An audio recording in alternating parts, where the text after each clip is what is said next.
Okay, and Cameron, everybody knows you, so I will just let you begin. Awesome. Well, it's great to be back. I like the fireside chat environment, so this is going to be a good time. I know that Tom's invite went out, and he told you what a fan I am of postmodernism.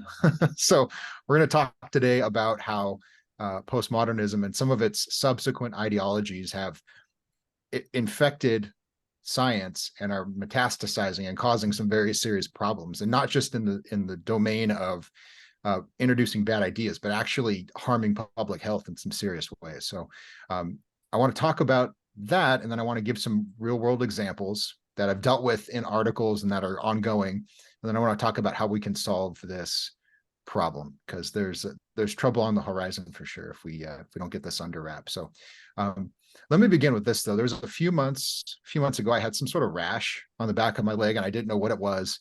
And so I did what most people do, and I played Dr. Google, and I just started looking into the symptoms to try to figure out what it was, so I could go to my doctor and say, hey, this is what's going on, I think. And I found an article from Medical News Today, which had the information that I wanted. But at the very top of the article, they had this weird disclaimer. And this is a direct quote. You can find this on a lot of their content, but it says, sex and gender exist on spectrums. This article will use the terms male, female, or both to refer to sex assigned at birth. So this is super strange, right? And you can see the tension that this introduces, because in order to give accurate medical information, they have to say this condition that you're looking at affects men differently than it affects women. But at the same time, they also need to preen, and they need to signal to everyone out in the wide world that they're on board with the critical social justice ideology, right? So on one hand, we're going to use this male-female binary to dispense medical advice, but we're also going to tell you that there's no such thing as a binary, because sex is infinite, right? It's inherently absurd. And so I've seen, and I'm sure you have as well, there are examples upon examples of this kind of foolishness out there, and it's coming from mainstream reputable institutions. It's no longer confined to sociology departments at mid-tier state universities. This is everywhere. Um, and so it's really, really troubling. I'm deeply concerned by it. But let's get a definition here, because when it comes to postmodernism, like a lot of ideologies, it's hard to define. There's disagreement among people who embrace it. Sometimes it's wrongly critiqued by people who misdefine it and so forth. So let me try to lay down some principles, and I'm pulling these just from the godfathers of postmodernism, if you will. There's a handful of French philosophers who you're probably familiar with, Michel Foucault and Jacques Derrida and Jean-Francois Lyotard, whose names I'm all probably butchering, but these are the premier figures in this movement. So the first idea is postmodernism promotes a profound skepticism of objective reality, or at least, depending on who you're reading, they will say, our perspective as humans is so limited, we can't possibly know what the truth is. Of course, this is going to be a problem for trying to do science. More specifically, point number two, it's profoundly skeptical of science, and this is owing to the destruction after the world wars. You can imagine, right, living in France in post World War II, half the male population is dead. You have entire countries utterly decimated. They're entirely dependent on the U.S. for support to rebuild their economies. So you can understand why people would look at science and technology and go, maybe the science stuff isn't so great because of the damage that it can do. And of course, you have the nuclear bomb being developed and dropped on Japan. So this is sort of like the cultural context that this is in, and it promotes inherently a kind of distrust of science within postmodernism. And then the final concept, there's lots more we could get into, but this is another key one, is that people that are in power, or institutions that are in power, they use information as a weapon to maintain their status, right? So they will tell you something as a fact, not because it's true, but because it's useful to them. So these are inherent in postmodernism. You'll find it across a lot of different thinkers. And here's a quote. This is from an essay that Lyotard wrote in 1979. It's called The Postmodern Condition. And he's sort of introducing this philosophy as it applies in the modern digital age, so to speak. And he says, our hypotheses, therefore, should not be accorded predictive value in relation to reality, but strategic value in relation to the question raised. That's really, really interesting in that he's saying our theories should be useful to us. Whatever issue we're trying to address, we need a theory that's helpful. And strictly speaking, that's not wrong. But if you think about what you do in science, is you come up with a hypothesis and you try to debunk it, right? That's fundamental to the scientific method. And if you can't, then maybe you have a reasonable theory that has some predictive value and explains how the natural world works. But these are contrasting philosophies, because you can't have a philosophy that says we need useful ideas when you're trying to come up with a hypothesis or a theory that actually explains what's going on, right? These are different questions they're trying to address. And when you think about it, think about the scientific method, right? How can you say my hypothesis is correct, or my hypothesis is inaccurate, if you don't think there's such a thing as being objectively accurate or objectively inaccurate? These concepts don't really make any sense anymore on a postmodern view. Same thing with your own observations, right? If you can't trust that the experiment you're doing in your lab actually reflects reality, what are you doing then? There's no point in doing your experiments, because who knows? Maybe your explanation is just as valid as the guy down the streets or the guy who's on the other side of the world. He just has a different set of assumptions that he started with, and they're all equally valid. This is inherently absurd. And you can see this in some of the examples that we're going to discuss. Before I go on, though, I want to address what is a possible objection here. So I've heard this over the years. Some people will say there's really no tension or contradiction here, because science produces provisional knowledge, right? You think something is correct based on the information you have at your disposal, but you revise it based on new information. And so people will say that's the same sort of epistemic humility that you see in postmodernism. It's just skepticism. It's just being humble, et cetera, et cetera. Now, in reality, these are still fundamentally different, because in science, it's good to be skeptical of a new idea. It's good to be humble. It's good to assume you don't have all the information you need to make a decision. That's why we do replication, right? Someone does a study, then someone else does the same study, and pretty soon you know something about how a drug works, or how the planets move, or whatever the question is. I like the way that C.S. Lewis put it. He wrote a series of essays that were organized into a book called God in the Dock years ago. And he's addressing a slightly different question, but the answer is still relevant. So people will often say, you can't have a fixed religious belief or a fixed philosophical system, because if you do that, then you have this sort of bedrock of dogma that doesn't change, even if it's challenged by new information. And C.S. Lewis, he says, no, that's the wrong way to look at it. The way to look at it is to say we need a foundation on which we can build. And just to use a very simple example, something like 2 + 2 = 4. That is necessarily true. If I was to drop dead, that would be true. If you were to all drop dead, hopefully that doesn't happen. 2 + 2 would still equal 4. If a meteor crashed into our planet and destroyed humanity, 2 + 2 = 4 would still be true, right? It's just a logical necessity. And so that's what Lewis is talking about here, is that you have established things that are correct, and then you build on them. Because if you don't have that, then you're not progressing or learning. You're just changing, right? You're just deconstructing one idea after another. It's like a hamster wheel. So you're not getting anywhere. And I think that answers that objection. We can talk more about that if you want to later. But let's get into how postmodernism is infecting science. And I apologize in advance. These are pure absurdity. These we're going to talk about. So this first one comes from the Centers for Disease Control and Prevention. This is from last July, from July, just a few months ago. And it's a guidance related to breastfeeding for transgender people. This is still on their website. If you go to the article I wrote about this on our website, it's all the information still there. But they have this guidance, and let me quote it just so you know that I'm not making this up. So they write, transgender and non-binary individuals may give birth and breastfeed or feed at the chest, and then chest feed is in parentheses. And then they say an individual does not need to have given birth to breastfeed or chest feed.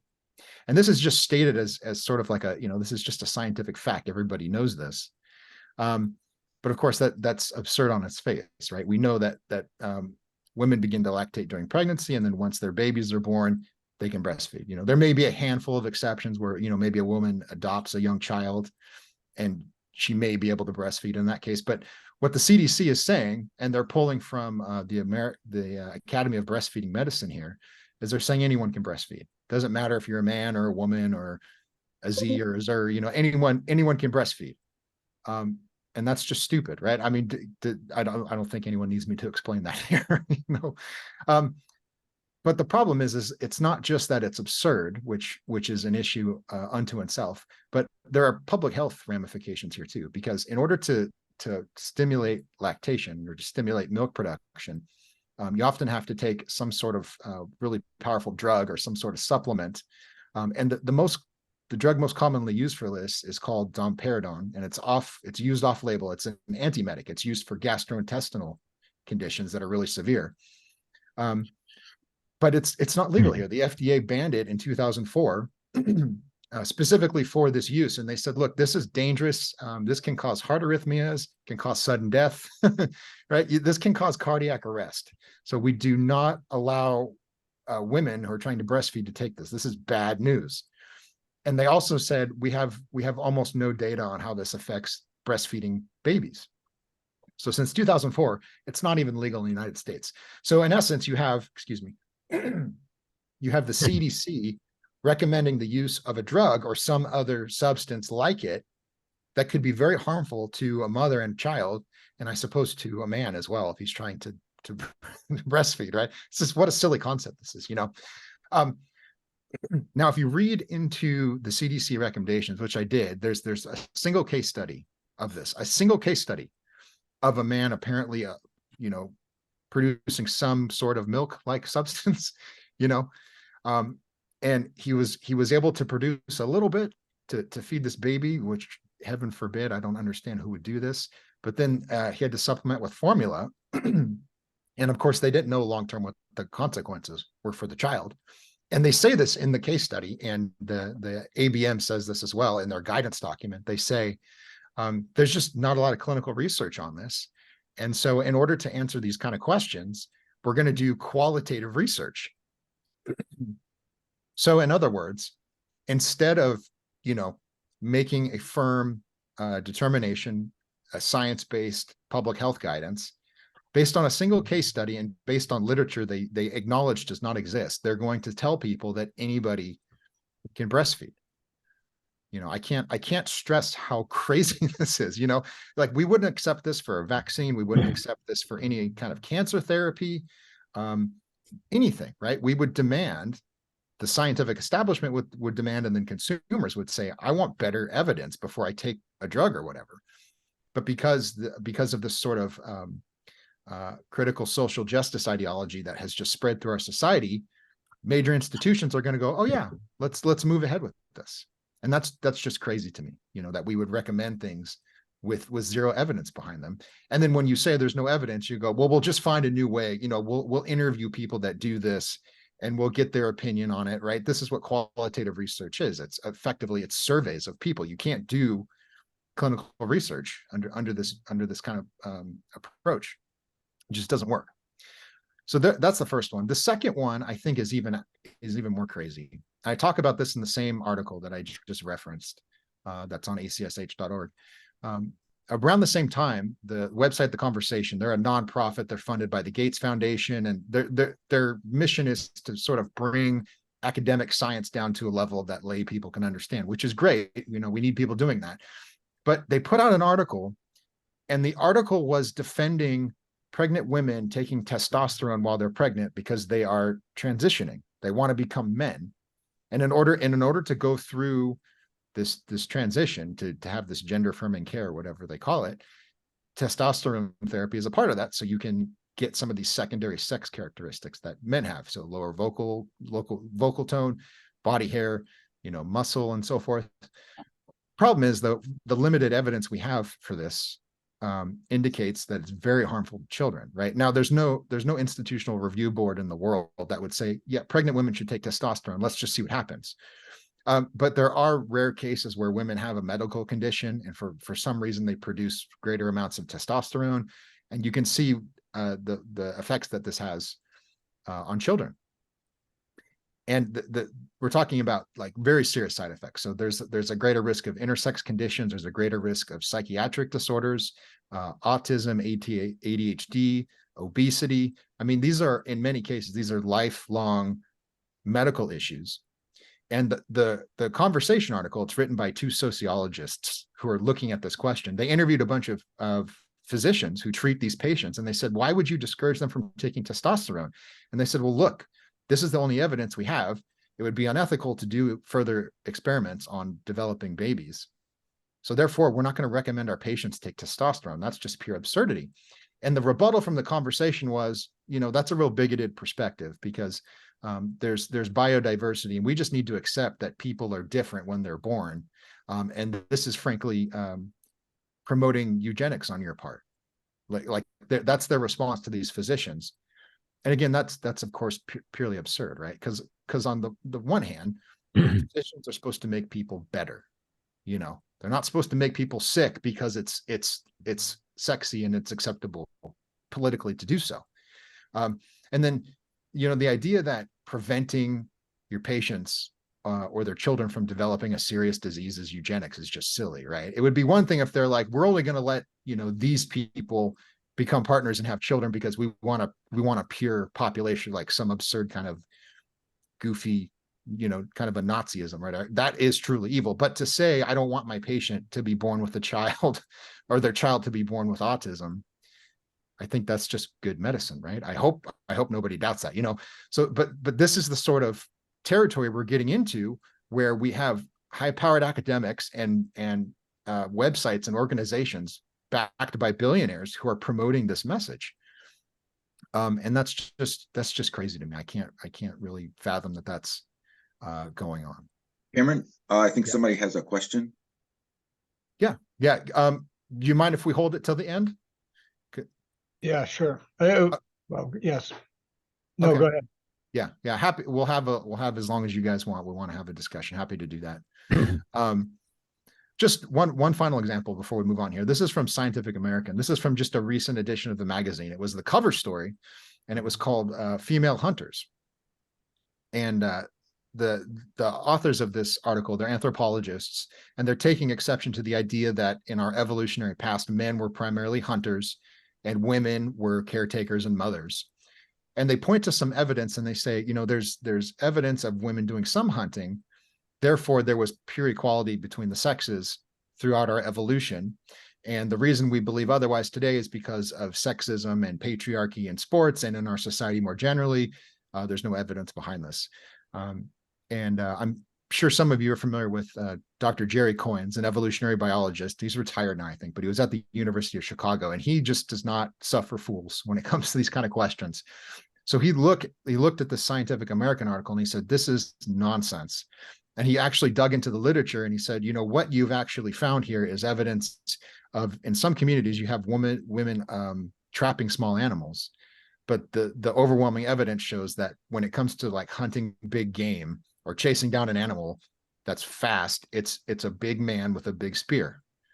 And he stresses that this isn't a matter of equality, right? Like questions about equality between the sexes or between any different groups of people, those are moral questions. We don't make those kind of decisions based on anthropological data, right? No one is saying women didn't hunt back in the day, therefore they don't have any rights. That's absurd. No one's saying that. So Coyne is stressing that, and his point is a good one, is that we're not trying to draw political policy or public policy out of what we know about anthropology. That's just silly. But at the same time, we need to stick to what the evidence tells us about human evolution. And Coyne presents the idea in his rebuttal. He says, this diversity between the sexes is real, and it's just based on sex selection. So he points out that, women, for one reason or another, are attracted to men who are bigger and faster and stronger. And that has some advantages, evolutionarily speaking, right? You want someone who can protect you and protect your children and who can hunt. And women, of course, because they give birth, that's just a reality, right? They tend towards caring for children and being homemakers because that is what they're good at. Again, it's not a question of equality. It's just differences in biology. So again, I think, as I've alluded to several times already, the ultimate consequences here is that if we allow this to continue, then science ceases to do what we need it to do. It ceases to explain how the natural world works, and it ceases to solve practical problems like devising new drugs to treat deadly diseases, because the focus is no longer on discovery. It's sort of affirming ideas that we already believe, or things that we want to believe. That's going to aim the sorts of questions that we're going to ask and that we're going to try to answer. And then finally, the impact on the public's trust in science is devastating. And we've already seen this. There was a survey in 2021 done by the Harvard School of Public Health, and they were looking at what do Americans want the CDC to do. And in the survey, it was a minority of people who said, I want the CDC to focus on gun violence and climate change and racism. It was under 45% in all three cases. Most people said, I want the CDC to do what it's supposed to do, which is deal with infectious diseases and deal with public health questions. We don't want, federal bureaucrats getting into these controversial political issues. And at the end of the survey, the primary author said, we've decided as a profession that this is what we're going to focus on, but the public isn't on board with this. And I remember when I responded to that, I said, maybe you should take that as a hint that the people that are funding your work are telling you to not do something, right? That's just common sense. But the point here is that you can't look at someone like an average parent, mother or father, who has questions about a vaccine. You can't say, listen, I'm the medical authority, and based on the evidence that I've accumulated, this vaccine is safe and effective. And also there's no such thing as boys and girls. Right? I mean, that's just inherently absurd. And I want to be clear here. Vaccines are awesome. Pharmaceuticals are awesome. They save a lot of lives. They cure diseases. I love modern medicine. I love biomedicine. My kid has all his vaccines. Nevertheless, if you're the average American just living in the Midwest somewhere, and you hear people at the CDC or people at major medical institutions saying there's no such thing as biological sex, or it's an infinite spectrum, I can understand why someone like that is disinclined to take, vaccine advice or medical advice from that same person. How can you trust that this person's telling you the truth because they're endorsing inherently crazy ideas? And that's my biggest concern as someone who works primarily in the realm of science communication and science literacy. So really quick, before we jump into the questions here, what are the solutions?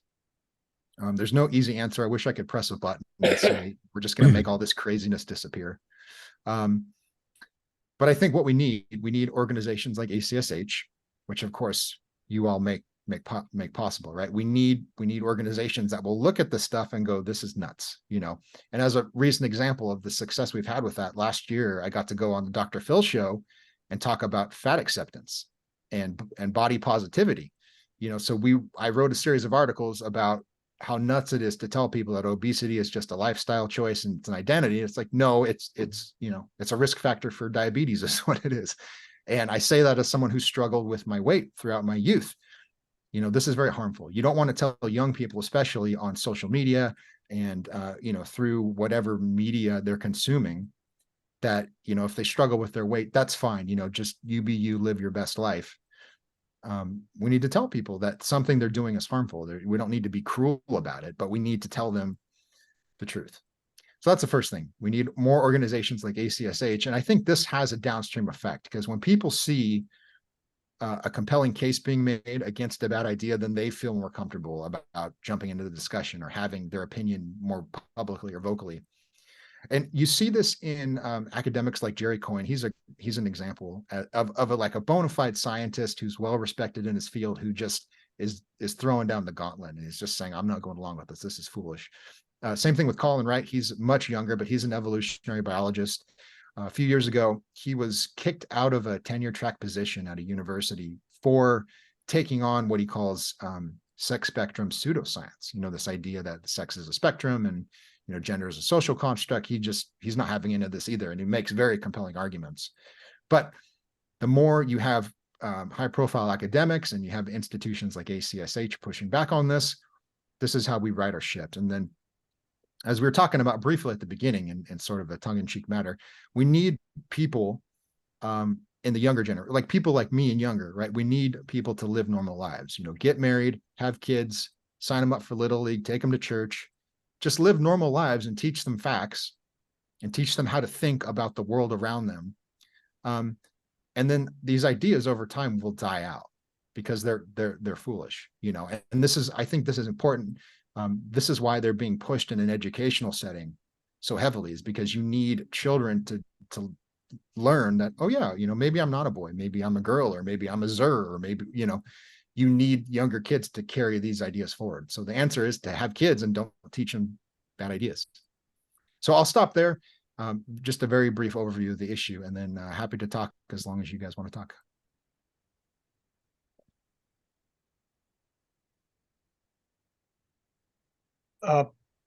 Hi, Cameron. Can you hear me okay? Yeah.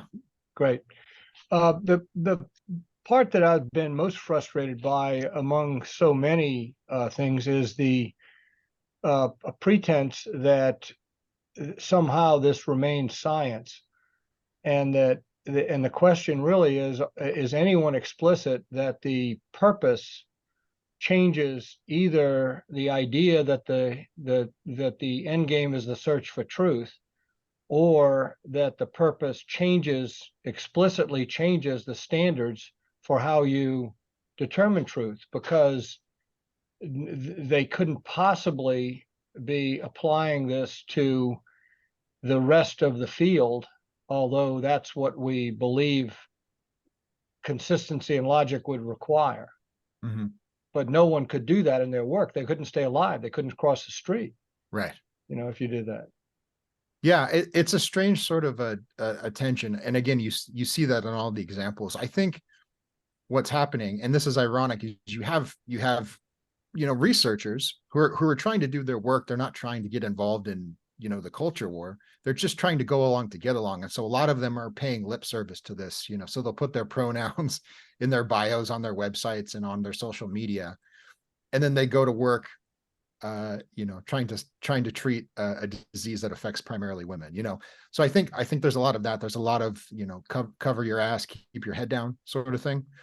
And I think the only way to shake people out of that is you just have to call it out, because a lot of them, and I've seen this with prominent figures like Neil deGrasse Tyson, who are going out on mainstream shows and they're saying, maybe sex isn't a binary. Maybe it's not just zeros and ones. Maybe it's like the multiverse, and it's unlimited, right? So they're trying to give this a sort of scientific gloss, but that's utterly stupid, because if you read people in the postmodern tradition, or you read people who promote queer theory, which is where all these strange ideas about sex and gender came from, which is rooted in postmodernism, they will say, we don't want bioessentialism. We don't want a scientific explanation of gender, because it's inherently about my lived experience. It's about my truth. It's about my feelings. So I think, and this is a long-winded answer, but I think it's going to come to a point where the academics and the scientists are going to see that it's actually their profession that's under threat, and it's their survival. It's their science that's under threat. My question is more about the advocates, because when scholars make these claims, then apparently they just get a free pass on the question of is this really science, or do you just have a political agenda?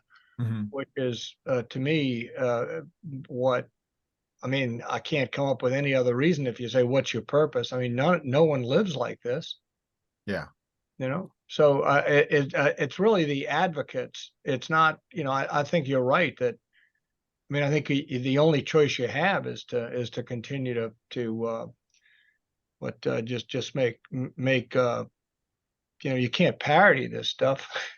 Yeah. It's its own parody, right? Yeah, it's absurd. Like another example, the American Academy of Pediatrics came out a couple months ago, and they said we endorse gender affirming care for children, and we're doing our systematic review and meta-analysis as we speak. And so Colin Wright came out and he said, so why are you announcing your conclusions after you've reviewed the literature? Of course, the answer is that these people are dyed-in-the-wool progressives, and they endorse this nonsense completely. And so what's going to happen, and you're starting to see this, so like in Missouri, for example, the Attorney General, I think he just told Washington University there, he said, you're not allowed to provide this care anymore, and I will sue you into the ground if you threaten me, you know. It's like, so mess around and find out. And so I think that's where the answer is going to come from. It's going to come from state level officials who are more sensitive to the results of elections. And it's going to come down to parents. But and I speak here from experience. I'm in California, which is just a crazy place to live. It's really tragic. But you're seeing parents say, like there was a law that was just proposed recently that was but I'm looking, do the scholarly advocates, do they just dodge this fundamental, or do you say no, they confront it in some way and rationalize and justify it? I mean, I've seen the postmodern linguists who just, you know, say a spaceship and a spaghetti salad can be arbitrary, you know, and you go, okay, all right. Yeah. You know, to my understanding is that if they do confront it, it's like that conversation article where they just say, you know, you're a bigot and you're insensitive and this is eugenics, you know. So in other words, this is why the epistemology is so important, is because they are fundamentally changing. I think this is the answer to your question. They are changing the questions you're asking and how you answer them, you know. So like when the doctors say, we're not going to give testosterone to our pregnant female patients, sorry.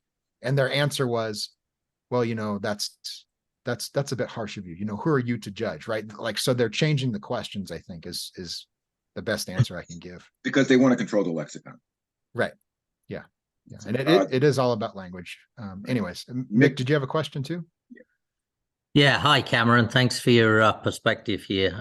You know, one of the issues from my perspective is that, you know, this stuff is infiltrated into the learning process at a very early age. I mean, we're talking, you know, kids in the 6, 7, 8-year-old area now who are getting indoctrinated with this stuff by teachers. And, you know, part of the problem for many years is we've had science taught in schools by people who aren't scientists. And so, you know, there's an underlying problem here in that, you know, they can't possibly understand what they're talking about because they've never really sort of addressed the issues and been trained in how all this stuff works. So they just essentially making it up as they go along. And I think any attempt to, you know, reverse course has to sort of dig deep into, you know, ultimately what our kids are being taught in not just high school, but middle school and even below. Well, the gender affirming care thing for children under the age of 18, my number 10 tooth got broken out when I was 10 years old. It was a biking accident. And I was not allowed to get an implant until I turned 18. The state of Maryland told the dental community, you cannot give it an implant to anyone under the age of 18. And their reasoning was rational, because my mouth is not fully developed yet, and you put the tooth in and it's going to make your teeth crooked as your mouth gets into its regular place. So you've got to wait till there's full development before you can move forward. And so it made sense. And so I think the same thing should be used for almost anything when you're trying to change. I mean, there's strict laws regarding plastic surgery for children under the age of 18 as well. And so I definitely see all of this as some sort of an agenda, but I don't know what their end game is. Let me come in as well. There are people who are not clearly male or female, that are born and you can't tell. And when I was doing obstetrics and delivering babies, we learned that, oh, well, you assign them their sex and tell the parents to bring them up that way. I think that's turned out not to be the best way. These people aren't necessarily male or female, and I think they do need, and I mean, in my day, such children sometimes did have plastic surgery or something, but they do need help. They do need something. I think just seems to me from observation and case reports that some children do benefit from gender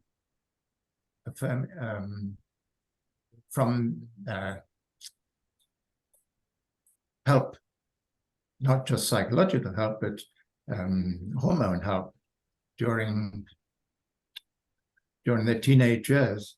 And I think I believe it's very rare to have a surgery under 18, but anyway, that's one thing. There are these exceptions, so you can't, I think, make strict rules for everybody. But when you look at the data, it's definitely being driven by something, because going back to the 1950s, the number of people that identified, for instance, just focusing on homosexuality, the number of people that identified as homosexuality was only about 2%. Kinsey's report was proven false. He claimed it was closer, more than 5%, but it was actually around 2%. But then you see the next generation, it jumps up to about 4%. And then the next generation, it goes up a little bit higher. And then all of a sudden, the last two generations, it's skyrocketing. And it's now something like 36% of youth in the current generation identify as some other sexuality other than strictly heterosexual. Some identify as males, identify as females, some females identify as males, some identify as homosexuals, some lesbians, some whatever. And it's something that has happened culturally over several generations, but it's skyrocketed the last two generations. Well, you may be right. I haven't seen such figures, but I mean, look at the data on cigarettes. Cigarettes, the culture has changed on cigarettes. We're now, high school kids are smoking less than they've ever smoked before in this country. That is great news. Culturally, we're going in the right direction on that issue. Smoking prevented homosexuality then. There's those correlations we love so much. Let me point out a couple things here.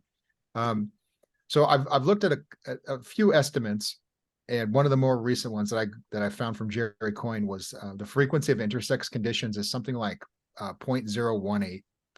So it's like 1 in 5,600 people experience an intersex condition. And the ethics of this, as well as I need to, but to me it seems that if there's someone in that position and they want this kind of care, then that's perfectly valid. You know, I don't see a reason why that's inappropriate. The issue, though, I think, is that when people say, you know, my gender is, I was born a biological woman, but I'm a man now. That doesn't correspond to being intersex. I agree, absolutely. Yeah. So I think that's the distinction. You know, it's one thing to say there's someone who's born with some sort of a condition that needs treatment. That's very different than, I'm from birth, I'm going to tell my 2-year-old that he's not a boy, despite having, all of the appropriate hardware. He gets to decide. I think that's the point Tom was getting at, I think, is that, yes, culturally we are indoctrinating effectively children from a young age to believe this stuff. And to get in to our school systems, children that do that are rewarded by their teachers. Yeah, it's crazy. I don't have an incentive to try to do. I'm sorry. I mean, I know I look at my children's children and their friends, and among my daughter's friends' children are people who just want to be a different sex than they are, and that the parents can't explain it and don't know what to do about it. Yeah, Just this is because it's basically trendy now. This is It's what? attention getting, right? That's exactly. what they're really after. I'm sorry, what are they after? Attention. Nah, that's too. No, I'm not talking about the I ones think that it's more complicated than that. But there are the few. I'm a farm boy. We got snails are hermaphroditic. Amoebas aren't either. So to say that sex is binary isn't quite accurate. I mean, what do you call a Jenny or a mule? I don't know. I mean, we call them Jennies and mules. But they don't have any sex. But Yeah. it isn't the and maybe Tom, you and Cameron can comment, but the data supports the idea that you see this happening in groups. So park the what I'll call the biological, physical case of these terrible, very rare cases, and then you move to, well, what are the cases where kids are depressed, confused, struggling, and isn't this a happy resolution that their peers then, and if it were truly random, why would it happen in groups? It wouldn't. That's that's my answer. I'm trying to find some of the research I've looked at. Colin Wright's website, it's called Reality's Last Stand. That's his Substack, and it's him and a handful of other scientists that are writing about this. But one of the points they make, that like there's no disputing that gender dysphoria is real, that people experience those feelings.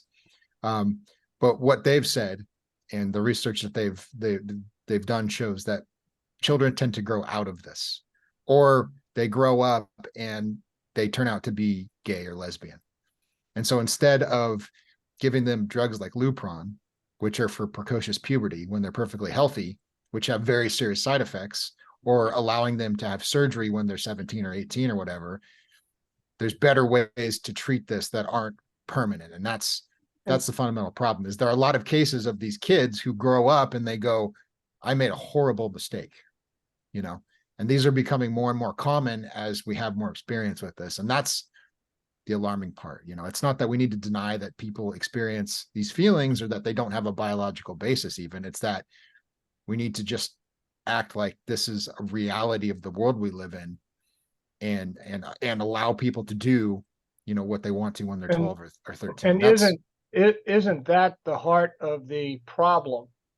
That while Nigel, you made the point of, this is all about the individual, and I think I assume that most of us would say absolutely. But the question of what's a good choice for a kid who has so much confusion in the rest of their life, and then will they make decisions that they regret? And this strikes me as one that you'd say, my God, the more thoughtful, the later, the more mature, the more your hormones have stabilized or whatever the rest of it is. I assume we all share that we think very differently than when we did when we were teenagers. If not, I only had one purpose when I was in high school. we won't ask what it was. I won't talk about that, right? And, Well, Teenagers are confused about a lot of things, right? And so, their gender is just one of them. And it seems Exactly. like that's the one that seems to have been sort of pushed to the fore because, I don't know, there's just a lot of enthusiasm about changing the way we deal with it. The big thing on social media right now is a meme that says 5-year-old says, Dad, I want to have a cigarette. No, you're too young. 5-year-old says, Dad, I want to have a drink. No, you're too young. 5-year-old says, Dad, I want to drive a car. No, you're too young. 5-year-old says, Dad, I want to change my sex. Oh, sure, let's go right away. And so that's sort of the big thing. If he's 5 years old, he doesn't have the mental capacity to do any of these other things, but he has the mental capacity to change his sex. So he knows that's what he wants to do. So I do think that with regards to children, it's just too much of a rush. And I do think that some of it is attention seeking, some of it is wanting to say, this is how open and free I am. On the parent side of things, there's just so many different things involved that I don't think we should be allowing people to rush into their. And one add on, how much do you think money drives this and incentives for it is currently now in the tens of billions and growing every year. Really? Oh, wow. I read someplace what the latest estimate was, but it was a multi-billion-dollar industry. I think I've got a thing upstairs that's got it. I can run up there real quick. Let me add a couple other things. So there was a paper published in 2018. This is by a physician named Dr. Lisa Littman, and she's looking at what she calls rapid onset gender dysphoria. This is a direct quote from the paper. She writes, "The onset of gender dysphoria seemed to occur in the context of belonging to a peer group where one, multiple, or even all the friends have become gender dysphoric and transgender identified during the same time frame." So there's that paper, and then there's other research showing that the age of transgender identification is going down. So as it becomes more accepted within the culture, you have more kids identifying younger and being given fewer of them, but they're still being given treatment for this. So it seems that the more we talk about it, the more we make it an acceptable idea culturally, the more kids all of a sudden go, hey, I'm gender dysphoric. So that's something we need to be alert on. And again, not to downplay what Nigel's saying, that gender dysphoria is real. And we need to be, sympathetic and give people treatment for that. But at the same time, we need to make sure that we're not funneling a bunch of kids who are just confused into this identity, which could be very harmful. Cameron, can you tie this together back with what's going on in politics today, with feelings have become more important than reality? That seems to fit in with where you started with the postmodernism. And is this not just a logical conclusion of that attitude? That's exactly what it is. Yeah. And the thing is, people don't consciously understand that that's what they're doing. But when you're having a political discussion, whatever the issue is, doesn't matter. But someone like me is inherently going to go, well, what evidence can I muster to defend my position? And the person I'm talking to might say, again, without knowing it, they're going like, well, I want to do this. Isn't my autonomy the ultimate standard of what's acceptable? And again, they may not think that in their head and go, I'm consciously saying this, but they are inclined to throw out, so if you say something like this, gender affirming care has very serious downsides potentially, and they'll go, well, who are you? My understanding is that this is good for me, or my understanding is that this behavior I want to engage in and that I want the government to pay for is good for me. This is a human right. So you see this kind of language thrown around. So yeah, I mean, in essence, then it is a logical conclusion. And again, all of these ideologies, this post-colonial theory and queer theory and critical race theory, these are all grounded in large part in postmodernism. And it's not a coincidence that the arguments we have take on that kind of a tenor today. Need to drop. Thank you. Really enjoyed this. Thank you, yeah. Tom. Thanks for including me. Very quickly, can I just come to one of the things that you didn't really talk about, right? But you said racism was, well, I think you implied racism is not related to health disparities. And it seems to me there's a lot of evidence that racism contributes to health disparities. Mm-hmm. Sure. Well, actually, Chuck's actually written quite a bit about that. Right. It's not when he's looked at the actual data, a lot of the decisions made aren't made based upon race. They're made based upon the patient understanding what's wrong and what symptoms they actually have and giving them to the doctor that helps in the triage of getting them into the order. And so that's what was lacking when they released that study that said that ERs are inherently racist. It turned out that the patient was able to actually help the doctor triage him or herself better. That meant that they would be seen first. Oh, well, I was really thinking of the broader picture, but in general, African Americans have lower life expectancy, higher maternal mortality, and all kinds of such things. Correct. And of course, but it has a lot of that has more to do with socioeconomic reasons, yes, but than they do with the skin color. socioeconomics themselves have to do with racism. Well, one of the problems in the medical field at the moment is this definition of who's black and who isn't black. And, Right. you know, when you start to look at someone who is maybe, you know, a 32nd of their genetic information is black, but they're categorized as black, you're never going to get a good feel for what is determined by race versus what is I don't think that's a determined by problem. the other conditions. I don't think it's a problem. Recognize that these are very rough overall divisions, but they show very clear differences. And I would just, I mean, the one area that I do know about is schizophrenia, and schizophrenia has higher rates in immigrants in general, but much higher in Britain, much higher rates in Black West Indian immigrants than any other group of immigrants. And when they looked at this, they found that there were two things that contributed to it or protected from it.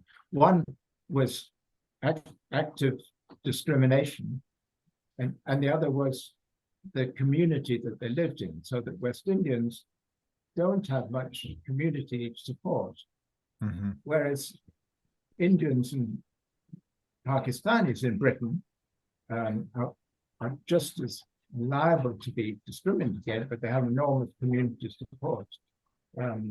So I think I'm just saying that racial difference can make an enormous difference. I'm sorry, there's a lot of noise here. Yeah, let me add a slightly different perspective. Again, you're right. I think the issue is, are the disparities explained largely by racism or by mistreatment by the healthcare system or by, you know, by our elected officials or whatever?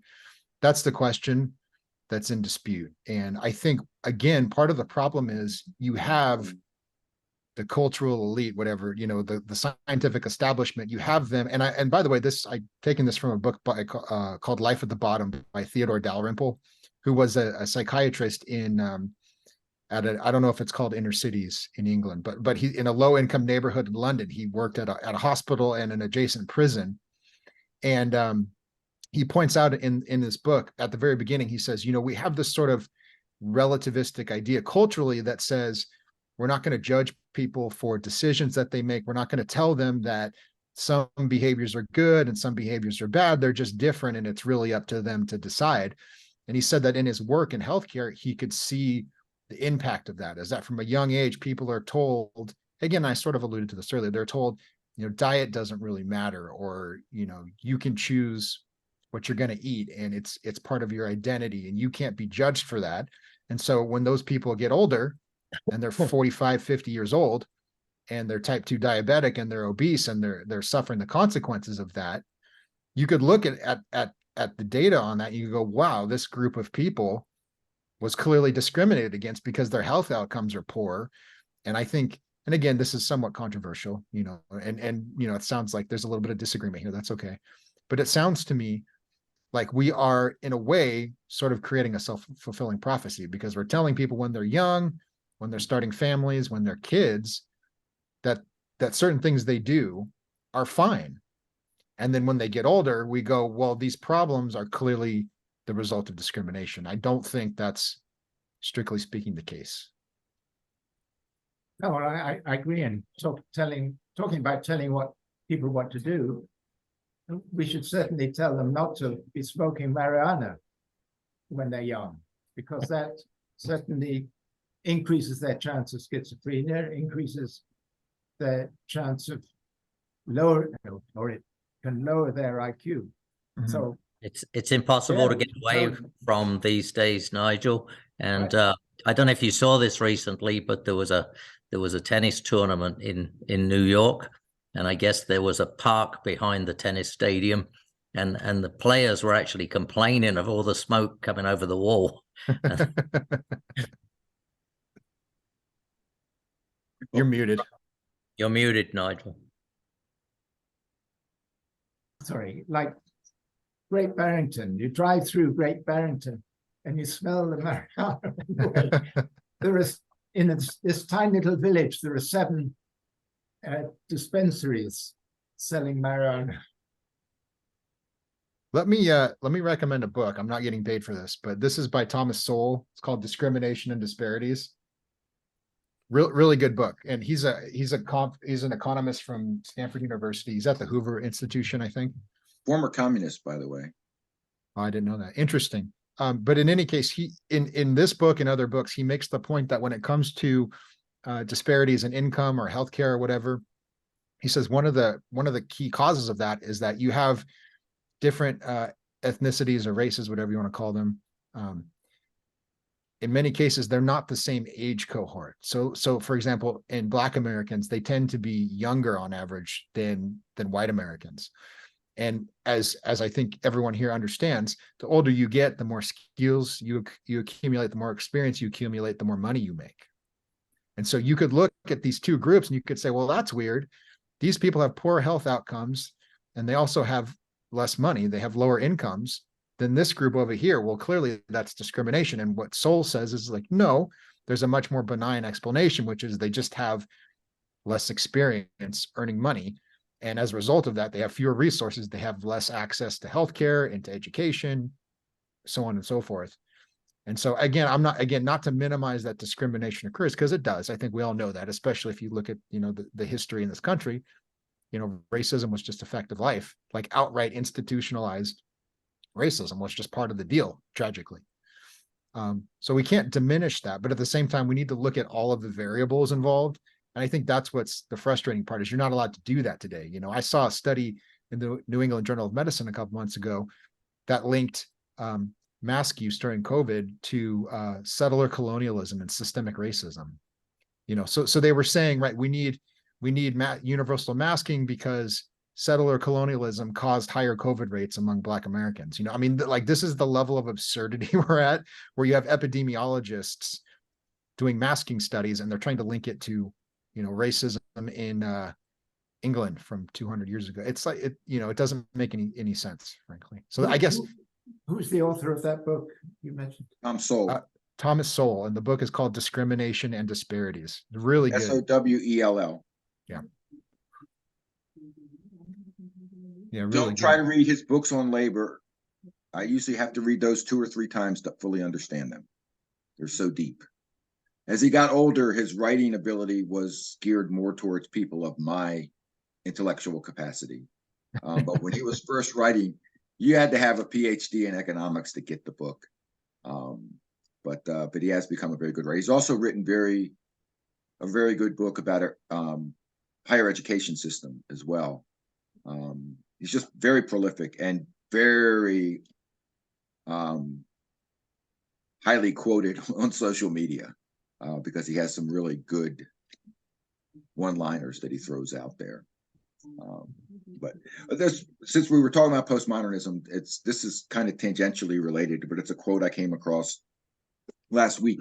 German poet Heinrich Heine was once asked why men no longer build cathedrals. He replied, "People in those old times had convictions. We moderns only have opinions, and it needs more than a mere opinion to erect a Gothic cathedral." He was standing in front of the Cologne Cathedral, which took 632 years to build. So I think that's part of the problem is we, as a society, we have allowed opinions to sort of be used to make more of our decisions and base them less on actual truths and facts. And a part of it goes back to the whole concept of relativism, that there is no right and wrong, there is no black and white. And I think that that's wrong. And the great thing about science is it's always searching for truth. We know that there's truth. What we know about that truth may change, but it's out there, and our job is to find it. And anyway, any last words? Thank you, Cameron. Yes, Cameron, thank you very much. Thank all of you as well. Thanks, Cameron. Yeah, my pleasure. We'll do it again. We'll do it again. Things are always nice and lively. Yeah. Thank you very much. Yeah. And thank you for the good questions. I appreciate it. Bye-bye. Bye.